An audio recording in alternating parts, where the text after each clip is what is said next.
We could just quote Yelda Froholt off the top and make this edition of Cardinals Underground brought to you by Pacific Office Automation. Basically 7 seconds or less. Hashtag Phoenix Suns, Steve Nash, 2-time MVP. Here's the quote. We got away with a dub, and we're looking to go 3-0. Well, that pretty much sums it up. Thanks for being with us here. Everybody drive safely. Bye, everybody. Yelda Froholt, the Desert Viking, who, by the way, uses the word stoked more often than a pro surfer. This is true. I did enjoy the repeated use of the verb stoked. Do you think he is just fallen in love with that term, or is it just like slow to come through the Nordic area of his origin? No, I just think he's genuinely stoked to be 2-0 for the first time since 2021. Dani, Sureck, what says you? I'm just stoked to be here. Do you think he was getting a little irritated at the negative type questions? By the way, the lie detector just went off. What Dani said there. I'm just telling you right now. I'm too good of a liar for that to go off, yeah. Paul. I think there was sort of an little underlying current or vibe within the whole, hey, what is everyone so stressed about? The win-loss column says undefeated. Doesn't matter how, just matters what, and the Cardinals prevail. Sometimes it matters how, when you're looking at what's feasible long term. Like wise guy, it matters. It matters. To some of us. To all. By the way, if we have AI in making our weekly picks, I'm pretty soon going to nominate AI for wise guy. I'm just telling you. I'm just sort of calling my shot here. That might be a bye week. That might be a bye week adjustment around here. That's all I'm saying. At that point, I'll be mathematically eliminated anyway. So seriously, though, Paul, 2-0 is pretty good when you consider this team hasn't been 2-0 in 4 years or whatever it's been. I mean, I understand it made a lot of fans feel some type of way. It made Jonathan Gannon feel some type of way. He even came in Monday and basically he kind of admitted, like, maybe I was a little too Debbie Downer is what he said. Downer, yeah. And he was almost apologetic after the game, like to the fans, to everyone, that, the game got that close at the very end. It's a learning moment, a teaching moment. Said he started his post-game address with the team. We got to be better finishing games, not only week 2, but week 1. Still trying to define, though, what is the formula for finishing? Anybody care to take a swing at that? Would you like to define, speaking of wise guy, here's the question. How would you define finishing? Is it a matter of 4-minute offense? Their offense never sees the field. Obviously your defense has to get off the field. 85 snaps played by the likes of Budda Baker, Jalen Thompson, Mack Wilson Sr. Man, that's a lot of ball for the defense. For finishing a game, that all starts with execution throughout. You want your offense on the field when the game is ending. That's how you have control. Look, there's a reason the saying is defense wins championships. So it is a huge positive to see that in back-to-back weeks, it is your defense making game-sealing plays, first against the Saints on the road, then at home against the Panthers. You want to be able to be in control, though. You don't want to be standing there on the sideline watching your opponent move the ball down the field with an opportunity to tie or win the game with maybe a couple of seconds on the clock for you to try and go back and down the field. Finishing, you have to be able to execute throughout the game, which sounds simple. If there are a few plays this offense can have back of the red zone interception, the fade in the end zone to wide receiver Marvin Harrison Jr. that he did not catch, if you can have some of those plays back, that puts you in better position in the long haul. What we heard from a lot of the offensive players after both these wins is it was good, but it wasn't great. Didn't meet our standards. We want to be on the field when that clock is hitting 0. For me, it's very basic. We always talk about, how close this league can be, and it's so many games are one-score games, which this ended up being after all that. But I just think you just change a couple things. Without the interception, I believe the Cardinals probably get a touchdown on that drive. So that forks them. I think if you stop the 4th and 16, that forks them. Who the heck is 87? I still don't know. And the onside kick was the only reason anybody was like really freaking out. Oh. And that was, I know Jeff Rodgers doesn't see it as luck. He made that very clear. But I mean, that's when the sideline, I think, started gripping a little bit. And I understand that. And again, I know there was a lot of people that that were disappointed with the kind of strategy that the Cardinals employed in terms of defensively and playing a little bit soft. But I still got to see a defensive player make a play. And unless you take out the human element when you're up 27-3, I mean, there's just no. I mean, the same questions were being asked of the Baltimore Ravens. How come you didn't finish off the Buffalo Bills? It's the same thing. These guys aren't just going to roll over and quit. And I think there was a little bit of human element. As long as we make them earn the yards, it's not going to be a problem. And again, it would have been a moot point. The defensive strategy of basically making them burn time to score points would have worked if the onside kick is recovered by the Cardinals, because they would have run out of time. The defense was going through a lot, not as an excuse. The Cardinals led 27-3 until late in the third quarter, and then they end up finishing with 85 snaps. That is a lot of time on the field. When you've got a quarterback in Kyler Murray, that's who you really want on the field.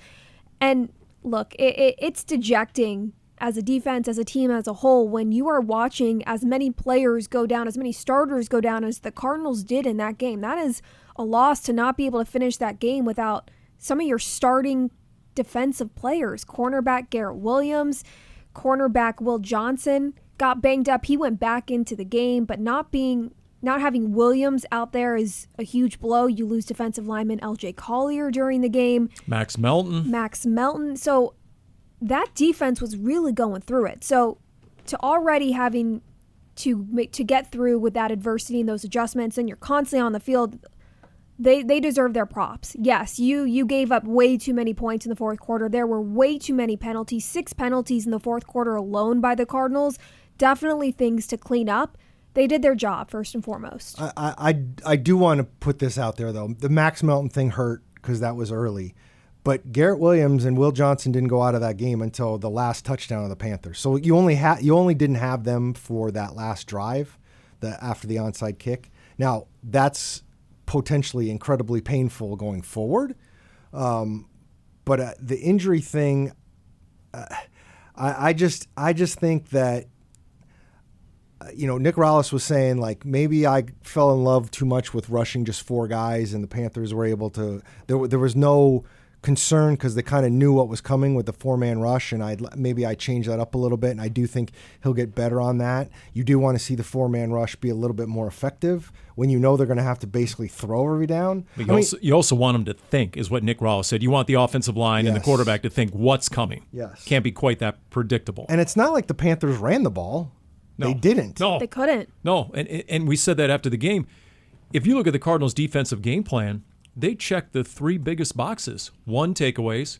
2, stop Chuba Hubbard. 3, stop Bryce Young. Run game. Those were the 3 things that really killed them Week 16 at Carolina a year ago, that they were hell-bent on changing this time around. They did, 27-3. But then they give up a 14-play touchdown drive, followed by a 14-play touchdown drive, followed by a 12-play touchdown drive. Towards the end there, the Cardinals offense went 3 and out. I mean, guys barely got through the cup of Gatorade, and they had to grab their helmet again to get back out there on defense.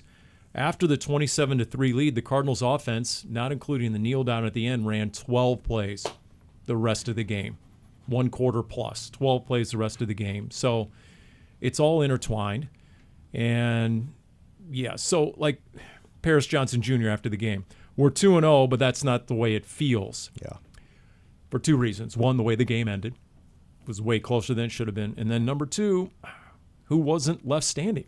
And the cornerback room has been decimated. It wasn't totally unlike the vibe in the 2015 playoffs, or the division clinching win at Philadelphia prior to the playoffs, where you lost Tyrann Mathieu, where you win the game at Philly, you got NFC West division hats on, and there's no one celebrating because of what you lost in terms of a player, Tyrann Mathieu. In this case, three corners potentially. don't forget you lost before the season started 2 of your starters in Sean Murphy-Bunting and Star Thomas. I'm on the sideline and I'm like, okay, wait a minute. To my left here is Sean Murphy-Bunting and Starling Thomas and Sweats. And now when 3 other starting corners just left the game, what is going on here? And I get it. A lot of other NFL teams are like, dude, we lost Joe Burrow. We lost J.J. McCarthy. We lost Jaden Daniels. We lost our quarterback. Niners last week were without Brock Purdy. No George Kittle. Niners have been banged up more than anyone the last 5 years. You're not getting any sympathy, empathy from anyone else.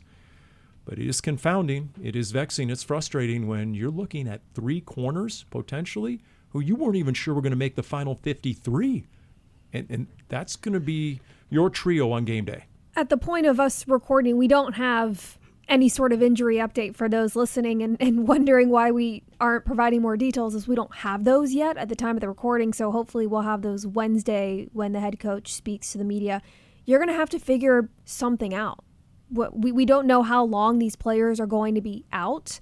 You're going to have to figure that out, whether it's people in the building or the general manager, Monty Austinford, is working the phones and figuring out what he can do. To a certain extent, maybe you can just get through the next 2 weeks. Once you hit those 4 games and you have the long list of players, a lot of whom are on defense that started the season on injured reserve, that's the minimum 4 games, and then they can start having their practice windows open. So maybe to a certain extent, if you can just get by the next 2 weeks, or really just 1 week, because it's the 4th game is the Thursday night on a short week, maybe the Cardinals can start to get some relief soon. Not a cornerback, though. That's the true. And by the way, everybody out there, Asante Samuel isn't supposed to even be healthy and close to being healthy until midway through the season. So you can stop talking about Stop tagging Darren on Twitter. The Cardinals need to sign him. He can't play. You know what? I got to tell the guy running my burner account to be more up on the injury news before he reaches out to you, Darren. There you go. I appreciate you. What would be the over/under on Asante Samuel inquiries that you've? Oh, there was a bunch after the game. I'll be curious. I'll be curious to see how that. I love how you're the point person for a lot of that. It really does amuse me to no end. It really does. How the Cardinals approach this, and we'll know more. And well, hopefully they're not all serious, but you just never know. I mean, what is it? Jeff Rodgers says he has over 100 different fake punts in his bag, right? Didn't he say that a couple years ago? He did last year. Do we believe him? So yes. how many? It's Jeff Rodgers. I absolutely believe him. How many different exotic blitz packages does Nick Rallis have? Because if you're trying to cover for the guys who do cover, then you got to start bringing numbers and just start confusing quarterbacks. I mean, thinking out loud here, if I'm Mac Jones or the Niners quarterback this week, get ready, because a lot of unscouted looks are coming your way. Thankfully, Rallis has Budda Baker and Mac Wilson Sr., who are good coming off the edge or in a blitz package. I mean, it was Wilson who was on the blitz and had the pressure on Bryce Young, and that was interception by Baron Browning. What a hot start to this defense, by the way. We didn't even talk about that. The 3rd play of the game, the Josh Sweat strip sack, and Zaven Collins recovers it and rolls into the end zone. That's the problem when you have these epic events that are called NFL games, where something happens in the first quarter, and by the time you get to the final quarter, it's like, wasn't that like 6 years ago? It did feel like 2 games in one, though. I was joking. Did the Cardinals play a doubleheader? Honestly, like the baseball analogy, it's sort of like a team with a bad bullpen struggling to finish at the very end. That's who would you be talking about? Darren, that team's Diamondbacks, on the verge of a wild card. They are in the verge of a wild right. card. And Geraldo Perdomo is the best player you've never talked about. The D&D bag standing for Defying the Doubters. How about that one? So, look, Jalen Thompson has played the slot. Rabbit has played the slot. I mean, let's just think about possibilities here. Yeah, that's the first thing I was thinking, is one of those guys ends up playing a lot more slot than previously. But you've been running a lot of 3 safety packages that included Garrett Williams when he wasn't outside. So, look, JT and Budda have been playing 100% of the snaps. Guess what? Rabbit's probably going to be playing 100% of the snaps effective immediately. Every player is different, but look at the history of this coaching staff. Look at the history of this defense of having young players who are not proven, do not have a lot of reps, get a lot of reps young in their career, early on in their career, and end up playing good, solid, clean football for this team. Max Mellon, as a cornerback, as a rookie, got a lot of reps last year. Great example. Starling Thomas, when he came to the Cardinals, another great example, earned a starting role very early on in his time in Arizona. So seeing Denzel Burke, he had probably close to 50 snaps 67. 67. Okay, Yes. more than that. 67 snaps. Overall, clean football. And his first opportunity to go out there on the defense. So that is something of, okay, if the Cardinals do have to kind of adjust that cornerbacks room specifically, they've shown that they can get the most out of their players. And history has shown if you have the pass rush, you can get away with a banged-up secondary. So let's go back to Josh Sweat for just a minute. The first third down in New Orleans, what did he do? He got a paw on Spencer Rattler. And then I think there's a direct correlation, and I know A.Q. Shipley agreed with me. Kellen Moore immediately went up-tempo the rest of the game pretty much after that initial third down because Josh Sweat just crashed the party into the backfield. The initial third down in week 2, what happens? Josh Sweat. Now, I didn't watch the replay, but to hear people retell it, he came from an inside position, Josh Sweat. And so we talked to Lorenzo Alexander about this. Same body type, a Zaven Collins, a Josh Sweat, a Jordan Birch. Darius Robinson is really versatile. You've seen him from anywhere over the nose all the way out to like a wide 9. So those 4 guys, and that's what I mean by you start dialing stuff up, and all of a sudden, Mac Jones in this Kyle Shanahan offense is like, wow, what am I looking at? Who's coming from where? And I'm not sure how to identify this and who's hot. I just think they're probably going to use more and more of that. But in the gotta-have-it moments, it was so like Chandler Jones. He had a tendency. When you had to have it in those big moments, he had a little something extra, super extra in his bag. Well, you kind of saw it at the very end of the game, too. After everything that had happened, they got the onside kick. And I will say this was mentioned by Yelda Froholt. It was mentioned by Jonathan Gannon. But I heard it in the building, too, so it wasn't just lip service, in my opinion. The crowd, which obviously wasn't thrilled with how that game was playing out, and I know some of them had left by then, but the rest of them were texting Darren about Asante Samuel Jr. I will say that it got loud, and I mean that end of the game. You were down on the field, Paul. No, was, absolutely. I mean, it was like you would want it, and it seemed to energize that pass rush, whether it was Sweat, whether it was Calais Campbell getting the last sack, and the Carolina O-line was missing their starting center Corbett and Rob Hunt, who they both went out. Yeah, and they're done for the year, both guys. But I will say this, and it would have looked a lot cleaner if there hadn't been 1,000 penalty flags in those. Speaking of Josh Sweat, that roughing the passer penalty comes to mind, right? 13. Sorry. They can't fine us, right? If Carolina ran 13 snaps, now they all didn't officially count because of the penalties, but they ran 13 snaps and ultimately went 5 yards. I mean. Yeah, that's not great. So, there were 8 flags, 4 on the Cardinals within a span of, it was just ridiculous. So you know what? Calais Campbell took it upon himself. You know what? I'm going to put this game out of its misery. All the flag fest at the very end, the bleep show that Kyler called it, and Calais said, you know what? I'm going to call game over. He's on pace for 17 sacks. Did you know that? The only time it was louder inside State Farm Stadium than the end of that game was when Campbell ran out onto the field with the player intros. Yeah. Look, we're sitting in a press box with soundproof glass. We really can't hear much. You could almost feel the floor shaking with the roar of Campbell running through the smoke and the fans celebrating 93 being back in a Cardinals jersey inside State Farm Stadium. 2 sacks in the fourth quarter. He came up clutch. Look, he's called it a humbling experience, limiting, 30, 35 or so snaps a game of what he can handle. But he told me in the preseason, if I have to be out there in big time moments and push a little more, I'm going to do that. And that's what he proved. He now has the most sacks by a player inside State Farm Stadium with 30.5. He said he was doing more cardio, Paul, so he was in better shape.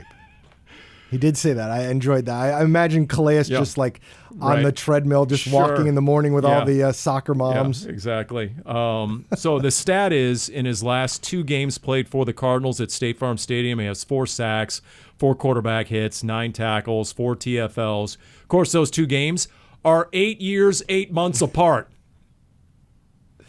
Let's get cultured. How about that? Dani, we'll segue to you. Getting cultured with Dani. It is not just directed at Paul. Am I the default uncultured Philistine around here? Yes. You got me very excited now. I am on social media and consume more pop culture than both of you combined. I think I'm being unfairly profiled, but go ahead. Let's go. This first one really warms my heart. And I know neither of you know about this because I saw it on TikTok. You underestimate how often my 16-year-old shows me stuff on TikTok. But go ahead, I accept your challenge. I really would love if this Here we is go. something that your daughter has shown you. Has she shown you Tiger Tuba Kent at LSU? That's hard no. Oh, this is a great story. He is a 66-year-old retired accountant. In 2020, he emailed the band director at LSU, he lives in Louisiana, asking about eligibility, and he got to work. Okay. He is enrolled as a full-time non-traditional student at LSU, so he's in 12 credits. He prepared for his audition to be part of the marching band by running 25 miles a week and lifting weights because he'd never been in a marching band before. As a kid growing up, he'd played music, never been in a marching band. So in 2025, he auditioned and he made the marching band, and his quote, "People retire, dreams don't."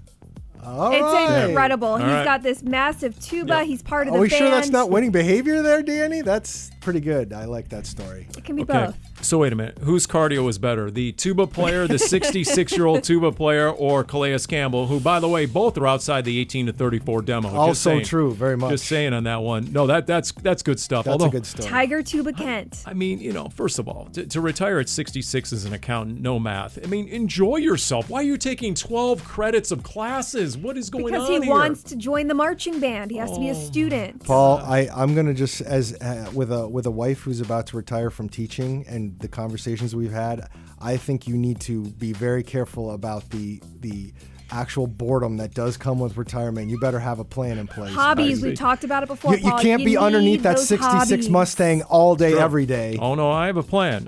It also includes being the next Stevie Ray Vaughan as I pick up the guitar. That's my plan. Well, then we might see Breaking news. It's destined to fail, but I'm going to go down swinging. I love that. Or picking and grinning. Dreams don't die, or don't retire, or something like that. That's right. People retire, dreams don't. That's the one. Maybe we'll see you as part of the Coachella lineup one day, Paul, because that was announced this week in April. It sure was. Headliners include Sabrina Carpenter. My guy, Benson Boone. Oh, Paul, no. That was the one guy I saw last year. That's one name I remember other than Lady Gaga. Sabrina Carpenter, Justin Bieber, and Karol G. She was the NFL Brazil halftime performer. Oh, okay, I know that. So those three are headlining. Biebs is playing. And he's dropped 2 albums in the last month or so. Exciting times. I see. Is that necessitated for the believers, Paul? Is that necessitated by financial circumstances? No, he's just inspired by where his life is at. He has a child. He's married. Enjoying his life, presumably. Okay. Are you not a believer? I was. No, he's a Boone man or something. Wolfley's the huge Benson Boone guy, just to let you know. I just thought I'd throw that out there. Did not see that coming. And just a little fun fact. For the first time since 2019, all 5 bird teams won the same week in the NFL. Well, this is not wise guy, but should I make it a trivia question, Paul? Who are the 5 bird teams? Oh, man. All I know is in Seattle, every time the Cardinals go to Seattle, the local radio station, battle the birds, right? That whole deal. Let's see here. Eagles, Seahawks, Cardinals, Falcons, and... This is your warm-up. Okay, let's see. AFC. AFC. Oh, the Ravens. Thank you, the Ravens. Thank you. You guys have been cultured. You're welcome. Is that like... That's a good one. Wait, was it the first time since when? 2019. They all won in the same week. I say that correct answer at the end there is worthy of a tiebreaker when we go. I'm not the one you have to convince. Coming up here. Okay. Let's see here. Speaking of numbers, 2 catches on 5 targets. Marvin Harrison Jr. Anomaly. Remedy. What needs to happen here? I think the stat I saw, he's yet to have 2 straight games in his NFL career of 70-plus receiving yards. So, Dani, I know you fondly remember the 4 C's in the offseason. It was carrot, color, cut, clarity. Oh, clarity. But in terms of Marvin Harrison Jr., off the top of my head, it was chemistry, contested, consistency, which would meet the first 2 weeks. Well, you're talking about good consistency. Sure. Yeah, they just string together productive game after productive game. Unfortunately, there's been some consistency there. Okay, work with me, Darren. We're not putting negatives into the 4 C's, okay? And I can never stinking remember the 4 C. It's I feel like this is wise guy all over again. And so, but anyway, as far as let's talk about contested. Okay. Does Marvin Harrison Jr. still need to improve the high point game as a receiver? Look at the incompletion, that fade in the end zone where he had the defender right in front of him. I don't know if that's a focus on the timing of the jump or turning around or getting your hands up, or if that's creating more separation. But yes, absolutely needs to be better at the point of attack. That was an area of emphasis we were told this offseason. That was part of the reason of Harrison putting on 11 pounds of muscle, to be more aggressive at the point of attack. Now, having one incompletion is a very small sample size to look at and say, oh, there's no improvement from last year. But that's what we're working with. And so that tells you, okay, yeah, it's still an area of improvement. I'll admit that in real time, I felt like Kyler had underthrown the ball. And then watching it back again and hearing what some of the people were saying, watching it back again, I'm like, okay, Marvin probably has to go up and get that. Like Larry Fitzgerald would probably try and go up and get that, or whoever the third string 49ers guy was 2 weeks ago when he stole the touchdown. Jake Tongas from Witherspoon with Seattle. So yeah, you want to see some plays. You got to have some plays like that, because the reality is no matter how good it's going to get, if you want that kind of consistency, if you want ultimately some kind of elite production, those plays, you have to make some of those plays. Some of those plays are the ones that end up in the highlights and you're like, oh my God, how the hell did he do that? There's no way that guy was right there. That shouldn't have happened. And hasn't been enough of those. And I know right now you just want the consistency of making the ones that are right there, like the one that went through his hands on the sidelines, and I get that. And there's other factors involved. And we've talked about this before too. Part of what's going to get with this Harrison thing is, one, Trey McBride is probably going to always get more targets because he's much more available and he's going to have more mismatches than Marvin Harrison is. That's number one. And number two, this team is essentially probably not going to throw the ball a ton. And it doesn't help when you take out the penalty snaps. They only ran 48 offensive plays. I mean, there's only so many snaps to go around and targets to go around. Has anyone done a study? I mean, where's Craig Grelu? He needs to get off his rear. I don't care if he's calling a flag football game tonight or not. Has anyone gone and sort of tracked the games where Marvin Harrison Jr. has a couple of catches in the first quarter, gets in a rhythm, gets some early production? What does that turn into the rest of the game? It just seems like the whole proverbial get into a rhythm. I know, I get it, the whole cliche thing, but it does seem like if you get Marvin Harrison Jr. involved early, then it will be consistent through the rest of the game. My immediate thought is this exact time last year, week 2, home opener against the Rams, first quarter, Harrison had his first career touchdown. It was quiet until the fourth quarter. He had a second touchdown in the fourth quarter. We talked all last year that there was inconsistency of getting Harrison involved throughout the entire game. He seems to be at his best when he is moving across the field or in motion or something of that matter. I understand that this is a run-first offense. I understand that McBride is one of, if not the best tight end in the league, and also the best player who breaks tackles. He does not go down on first contact. It takes multiple defenders to bring McBride down to the ground. Harrison is still your number one receiver, and only having 11 targets, 7 receptions through 2 weeks feels like he can get more involved in that. He needs to be maximized in this offense. That's what we've heard from this coaching staff, is understanding they are at their best when Harrison has the ball or they are going through him. So you have to find a way to maximize Harrison, especially if the run game is not going. And this run game has not been going. Connor has been held to less than 50 rushing yards in back-to-back games for the first time since Cliff Kingsbury was the head coach here. So if this is a run-first offense and defenses are showing different things given how successful this offense was in the ground game last year, you need to be able to fight back and be more aggressive in the passing game. All right, if you want to go back to Cliff, what was a popular refrain we had, especially the last couple of years? Adjust to the adjustment. Does the Arizona Cardinals run game need to adjust to the adjustment that the first two opponents seemingly have made in run defense? It feels that way. And I understand all the people that are concerned, which Gannon said he was not concerned, quoting that. But the fans that are concerned about Marvin Harrison, he did also admit it needs to be, quote, more efficient. Does have to be more efficient. He does need touches for this team to be effective, is what he said. But I look at it and I'm like, I have trouble seeing this offense coming together if you do not run the ball better, and that will still remain my number one concern because you've spent so much time and effort and culture on building a team that essentially is run first. If it's not working, that is a concern of mine. So on Red Sea Report, I didn't want to get too over my skis with the X's and O's, but I did get a nod of approval from Lorenzo Alexander on the following analysis. You guys ready? Here we go. The Cardinals' bread and butter, and this is something that Jonathan Gannon mentioned in his radio interview, our bread and butter the last couple of years. Now, what is that exactly? Well, I think if you drill down a little deeper, in the run game, it involves pulling the interior O-linemen.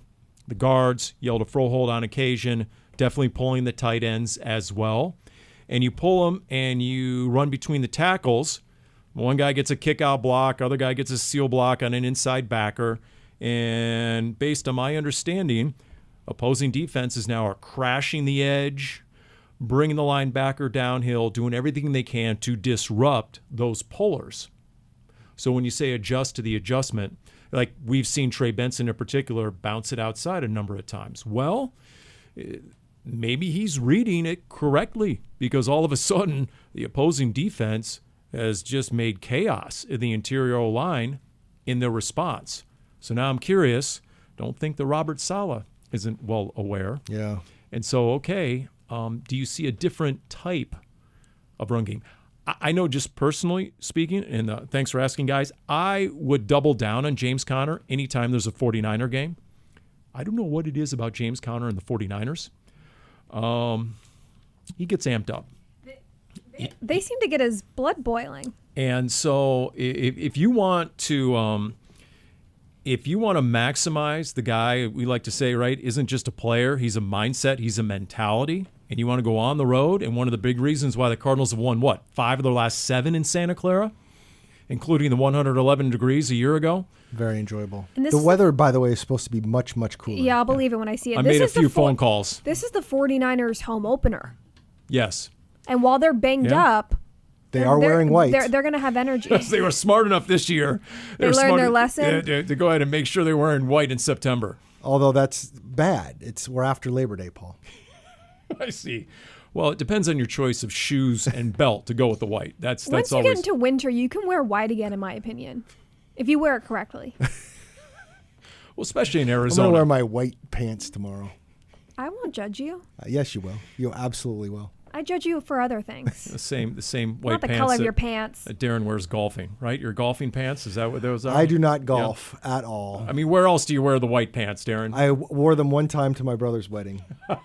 That's good. I thought you're not supposed to wear white to a wedding. Was it in Aruba?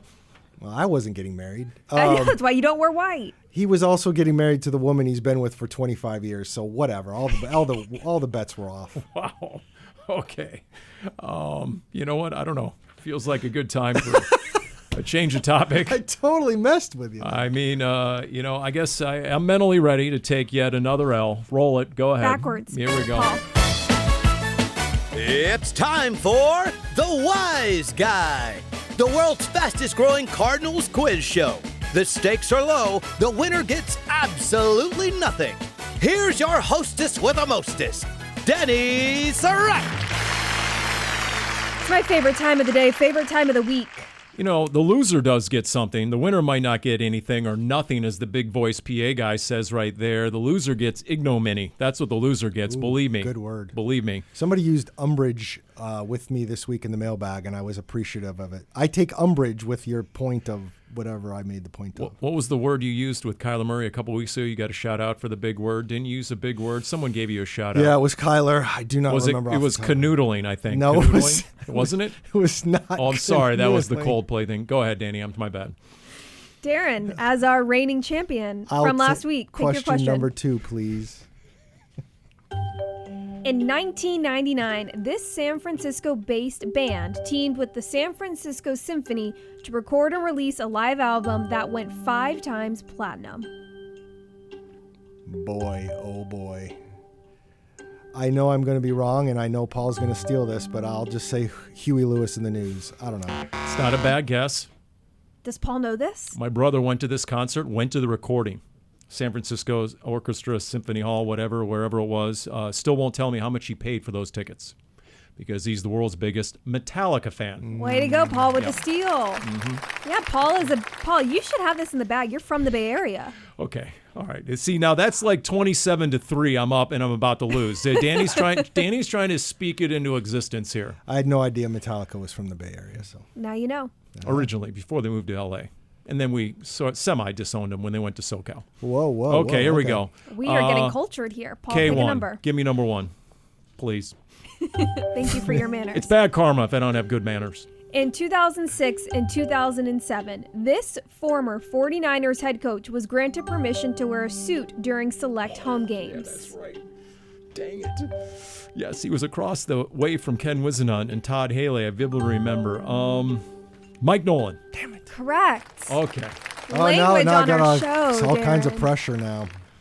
Now I got to get this, and you got to miss one. I don't know if that's going to happen. See, Darren's trying to speak it into existence. 4. Here we go. Which former Cardinals player was suspended by the 49ers last December for refusing to enter the game and leaving the stadium while the game was still being played? Which former Cardinals player was suspended by the 49ers for not going into the game? Oh, God! Wait a minute. Say that again? Which? Okay. Which former Cardinals player was suspended by the 49ers last December for refusing to enter the game and leaving the stadium while the game was still being played? Oh, yeah, that's right. Devondre Campbell? Nice. You're still in it. Dang. Woo! Dang, dang. Okay. Paul, if you get this right, Here we go. it's your week. Here we go. Here we go. Okay. This 1987 Cardinals draft pick was selected to 3 Pro Bowls in Arizona and 3 Pro Bowls in San Francisco. He also came up with the famous "Show me the money" line from the 1996 hit movie Jerry Maguire. Oh, my gosh. Oh, my gosh! I mean, I'm thinking Rob Moore. I'm thinking the actor, the actual player. Oh, my goodness. The Show Me the Money, 87, which means he would have... Oh, I got it. I think I have it. Tim McDonald. God bless! How about that? Congratulations, Paul. How about that? Oh, my Congratulations, goodness. You get your Paul. first win of the season. That was very excellent. You got 3 out of 3. Very nice. Much faster than you got your tried. first win last year. I tried. I almost had a moment there at the end, but the clarity prevailed. Oh, as long as we're Ended up talking on the about play doing clock. well, I was the Oh, loser. here we I was go. the big loser this week in picks. I only went 10-5. Paul went 11-4. Oh. And Dani goes 13-2 because she's taking it seriously again. So This now is what happens when I care, when I put in effort. the overall What was Dani in week 1? 6-9. To 13-2. Fishy. standings after 2 weeks. Darren 23-7, Paul Interesting. 21-9, Dani 19-11. Nobody makes week 1 to week 2 jumps like Dani, or mid-season adjustments at the bye week like a year ago, like Dani. Dani Sureck. had some film to work with. Interesting. Okay. Paul, don't be a hater. Okay. All right. Let's see. What else do we have here? Do you want to talk about the last place Seahawks as we talk about the NFC West? Because I know you do. so you have a short week. So basically you have 2 games in a 5-day span. I think if you count it up, you have 4 games in 26 days. If you take the first 4 games for the Cardinals. Oof. So it's quite an endeavor to begin the year. But yes, two. You know what? On a short week, and getting players up to speed, like you're doing in the secondary, the cornerback room, playing division opponents. At least there's a lot of knowns versus unknowns. Well, I'm And at least you're not the road team like Seattle is coming in next week. That's true. And the game's got to be played this week, but I fully expect the Seahawks to be 2-1 next week because they're playing the Saints, who apparently have to play the entire NFC West before they get to see anybody else. Saints gave the Niners a game, though, even though Mac Jones had 3 touchdown passes. Yeah, they gave the Cardinals a game too. So we'll see. Going for the Saints going on the road for the first time, I don't know if I'm feeling really good about it because the Seahawks.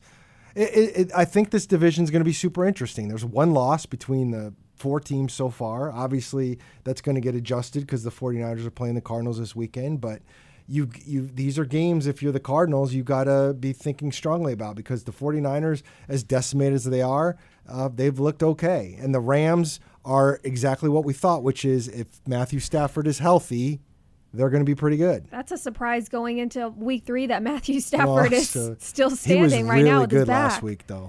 He was really good. Here's what's crazy to me on Mac Jones. He threw 39 passes. He went 26 of 39 to 8 different receivers against the Saints, 3 touchdown passes, tied a career high. You would think, okay, here comes Mac Jones, Kyle Shanahan, Christian McCaffrey. You're going to run it 40 times, not throw it 40 times. That's without tight end George Kittle, who's on IR with a hamstring injury. Juwan Jennings, their receiver, would play, but was banged up a little bit.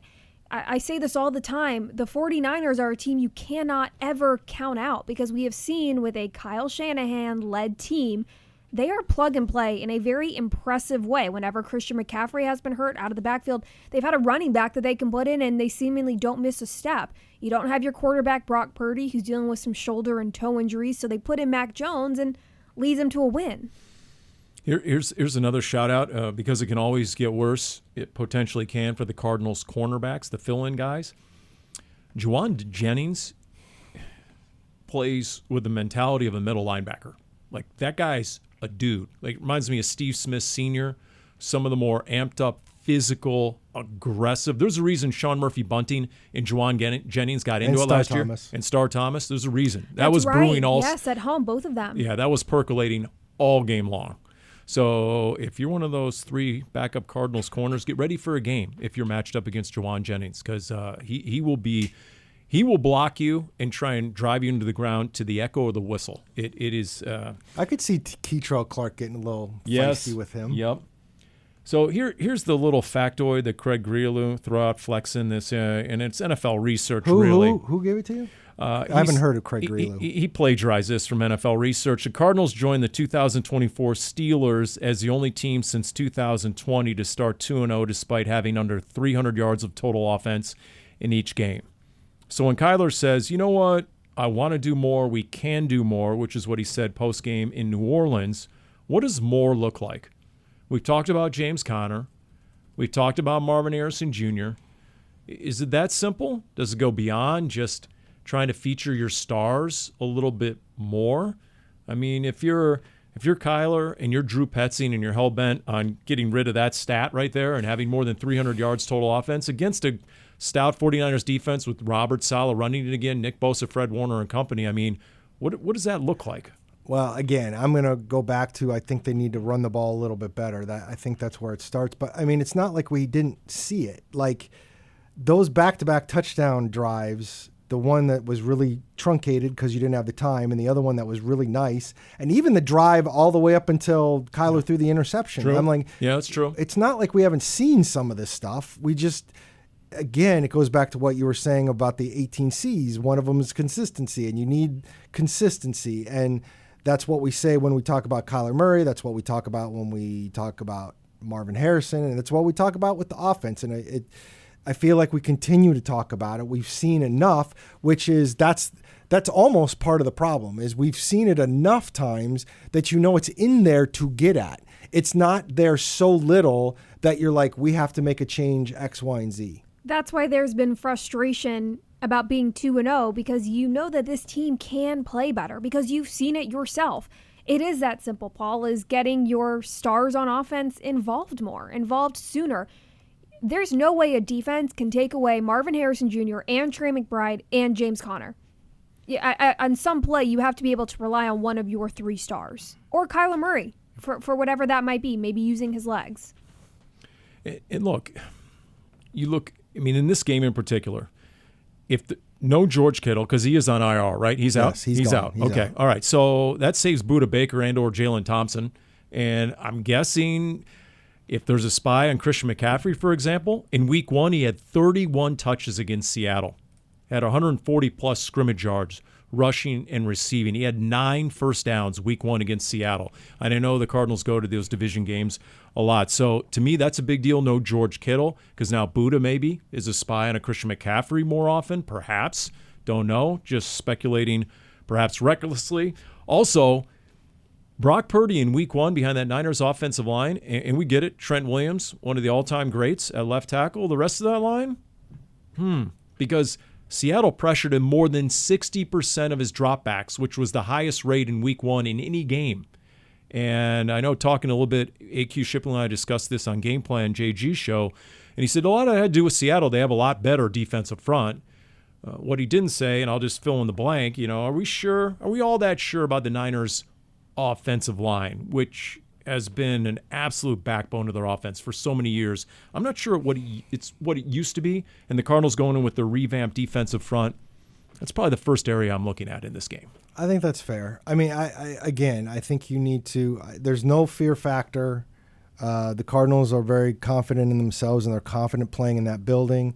Like we said, the weather shouldn't be a factor. I think I saw that it was supposed to be like 75 degrees that day. Even if you're in the sun, that shouldn't be too bad.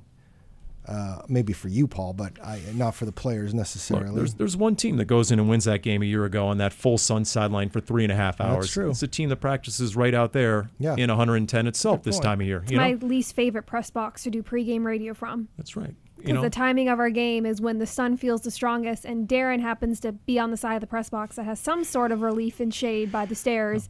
And I find myself sitting under the table because otherwise I am burning. And while Darren's in the press box making snarky comments about the sideline reporter, just remember #SidelineStrong. Okay? Just remember that. We made it through. That's a hashtag? I might have sought shelter and shade behind the kicking net a few times, got kicked out by Blake Gillikin and Chad Ryland, but, we had to do what we had to do.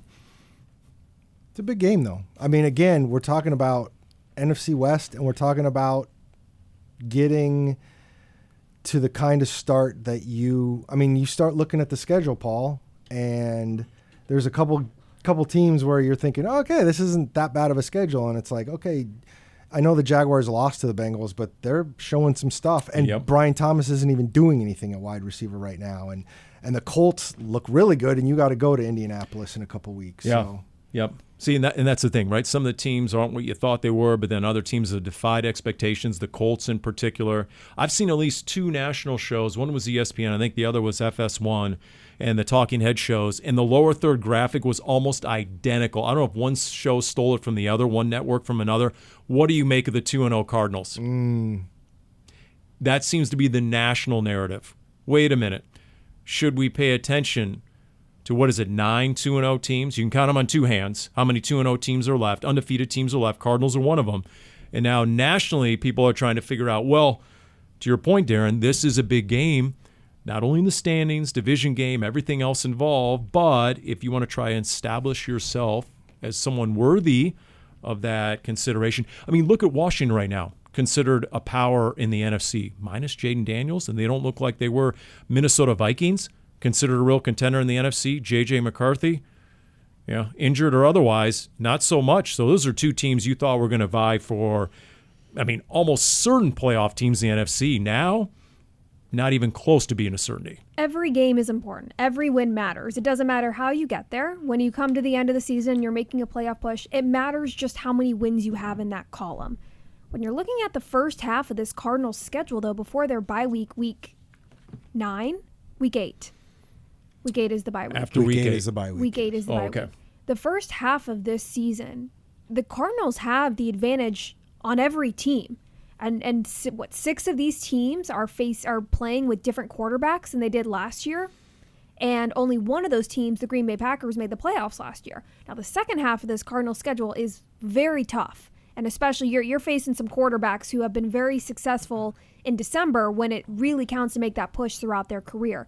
This is incredibly imperative to establish yourself as a top team, to get on track and really find some rhythm, especially offensively, to get your defense off the field a little bit more. The NFC West is very competitive. It's going to be very competitive if we're taking anything away from how it has started. The only reason there's a loss in the NFC West is because there's already been an interdivision game, so somebody had to lose. So you need to have a leg up of some sort against the Rams, the Seahawks, 49ers. You've got back-to-back division games starting with San Francisco. You need to make them count. By the way, C.J. Stroud is another one of those quarterbacks we thought was a big deal in the second half of the schedule. Based on Monday Night Football in Week 2, not so sure about C.J. Stroud. And while Joe Burrow could be back by the time the Cardinals play them, if the Bengals aren't in it by then, are you really going to bring them back? All right. You know what, Danny, enough about the one team with the one loss in the NFC West, the last place Seahawks. It's time for winning behavior, is it not? I see you, let's go! Can you display winning behavior? You have to consistently display winning behavior. That's winning behavior. You got to define what winning behavior is and hold people to that standard. Yes. All right, I saw John Daly and Happy Gilmore 2. Show of hands, who saw Happy Gilmore 2? Oh, Danny, well done. Okay. By the way, Travis Kelce, that's entirely how many lines did Travis Kelce get in that movie? A really? lot. I know. All right, John Daly made it into the PGA Tour Champions record book. Is that what they're calling the senior tour now? I believe so, yes. For most definitely the wrong reason. He took not just a snowman, plus 11. He took a 19 on the par 5 12th. What, he went tin cup? I did not see this. Yes, John Daly apparently He did. he hit a 3-wood on a par 5. I'm sorry, that's the previous one. This one, he hit his tee shot into the rough, and then he hit his next 7 shots into the hazard.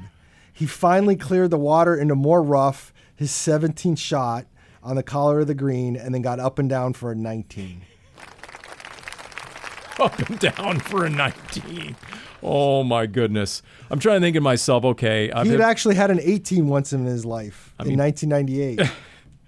Paulie 3-putt, I've hit my share of shots into water hazards. But let's see, how many golf balls am I even carrying in the bag? I mean, would I even be able to? That's a great question. See, we there. were talking Okay. about Happy Gilmore, but maybe it's more tin cup.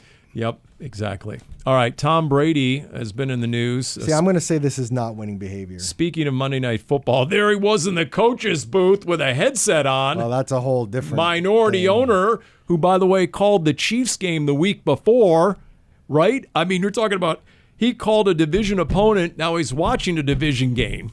I mean, the NFL clarified that as an owner, he's allowed to be up in that box. The problem everybody else has is the fact, not that he's the owner in the box, but that he's a broadcaster with talking to other teams and is still in the box. There are certain rules where when he goes to the facility of the home team of the game he's calling, he's not allowed in the facility, so he's not watching practice, which the broadcasters do. They come out Friday whenever they're here in Arizona calling a game. They watch practice. They meet with Jonathan Gannon and a few select players in production meetings. So Brady's not allowed in the building and he can't physically be there for production meetings. He's still calling in. Now it's on the coaches and players for what they divulge, right? So that's on them to a certain extent, but you can learn quite a bit from those production meetings, even when things aren't said, of what you pick up on. So now you have an owner of a different team who's getting unfair intel, and then he's in the booth and he is helping game plan after having that extra intel that other teams don't have. For people who aren't familiar, the production meetings, certain head coaches, certain coordinators, certain players are very forthcoming. They can give you a lot of stuff. They trust you off the record. It's the trust tree in a lot of ways in those meetings. All I know is if I'm one of those teams who still have the Raiders on my schedule and Tom Brady's calling my game, he's getting jacked to the squat. Tight-lipped. I mean, absolutely. But wait a minute. He's coming out of retirement. Why here, Darren? He's going to join a bunch of luminaries This for was what? announced pregame. He's joining a bunch of current and former players to play flag football in Saudi Arabia because he's getting money whipped just like And he's playing. It's the live I was golf going to of flag say, football. this is live flag But football. it's not a league initiative. So I believe it's up to the clubs to give Well, if you're playing permission currently, if- yes. but I'm just not. I'm not a big fan of. We won't go into details. I'm not a big fan of the Saudi money for reasons. But we are a fan of flag football, as I segue to Dani Sureck, who is on the call tonight. What is the matchup tonight, by the way? The reigning 6A champs, Hamilton Huskies, are going out to face the Gilbert Tigers. So it's our first of 8 broadcasts. We are broadcasting 8 different girls flag football game of the week games, which we did last year as well. So we'll be doing those with AZ Family, also streaming on azcardinals.com. I will be down on the sideline. In the booth, it will be Craig Greeley and Frank Sanders calling the game. Oh, nice. Gree. Winning behavior. Gree better match the energy of Frank Sanders. Oh, boy. Okay. And Now, fun fact, Cardinals running backs coach Autry Denson, his daughter plays on the Hamilton team. Wow. Nice okay. little Cardinals connection there. Okay. Yeah. All right. Nice. And then Cardinals climb, Darren. More winning behavior, I think. This was announced last week. The Cardinals are putting together essentially a hike inside State Farm Stadium to raise money for people with special needs. It's a big push by this team, but I think it's a really good push. Kind of like when we talk about you know somebody who has cancer, or you know somebody who knows somebody who has cancer. Same thing with special needs. It's obviously a big deal whether you're special needs as a child or whether you're an adult.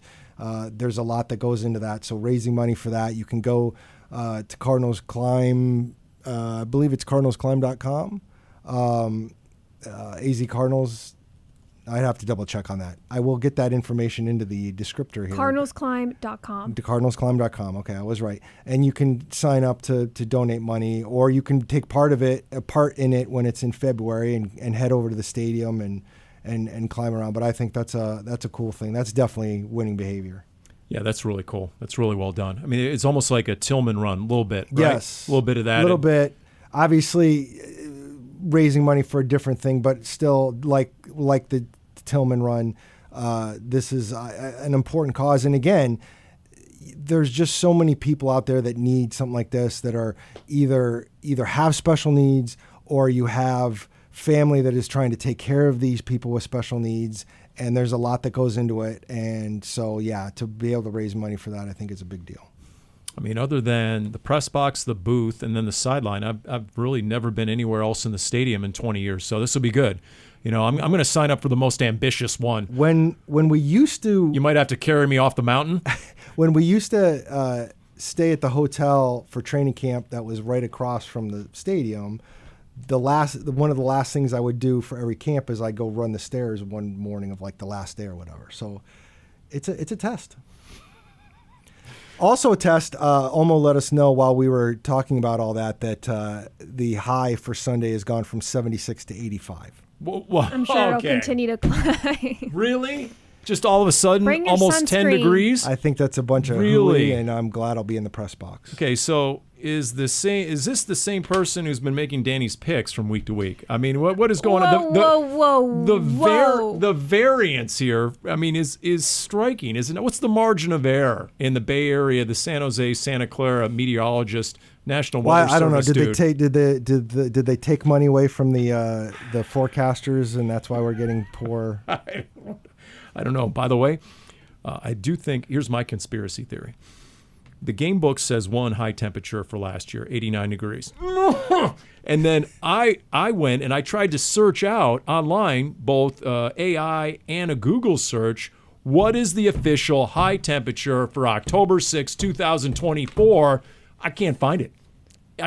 Now, it might be operator error. It got erased from the world? Did the SF scorekeeper actually have it erased from the databanks? I'm like, oh my goodness. So I'm going to try and find that. What was the official National Weather Service high temperature, especially at San Jose International Airport, which is a stone's throw from the Niners Stadium, That's where true. they always have the temperature there, right? So we'll get on that, get back to this, and we'll continue. We're going to continue to track the high temperatures in the Bay Area and Dani's picks. Here on Cardinals, we're on it for you. All right, the I-team is on it. Working for you, as they say in local news. Here on Cardinals Underground, brought to you by Pacific Office Automation.